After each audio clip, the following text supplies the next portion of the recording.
Maka-remember lang ko sa una ba, dawas magsugod na gani ang eskwela, mao dyan yung permi maingon nila. Nanak, pagtarong sa pag-eskwela, aron maabot ang panahon, ikaw na sa makatabang sa mua, dayon sa iyo na og bangon.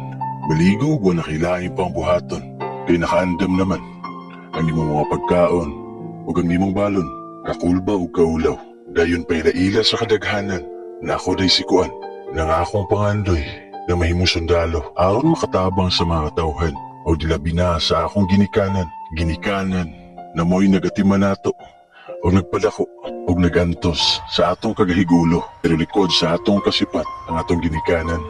Dako kayo pangandoy sa ato, maubitaw na ning kamot sila, o nagsugod ng klase, o daghan na kag nakaila, o nahimong suod nimo na higala, o nabot ang adlaw. Wa nakakahibaw, nadala na ka sa mga gipangbuhat nila, na keso, di na ta masunod ron. Magkating klase ta, mabitay tarong klase. Pero ang atong ginikanan, napuliki na o pangita o kwarta, aron lang masustintuhan ang atong pag-eskwela. Ug naabot ang adlaw, na nakahibaw na sila sa mga gipangbuhat nimo. Grabe ang kasaba, grabe ang hilak nila. Nanganong wala maka nagtinarong eskwela, wala ba kita sa mga sakripisyo ang ginabuhat namo?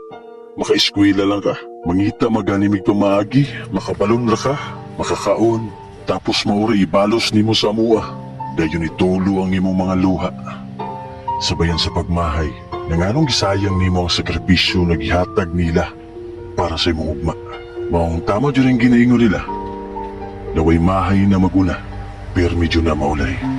Pero kay naa naman ta dire, og mauna ni, ato na ipamagi sa diskarte, aron makabawi sa mga pangandoy, nawa na to natuman nila.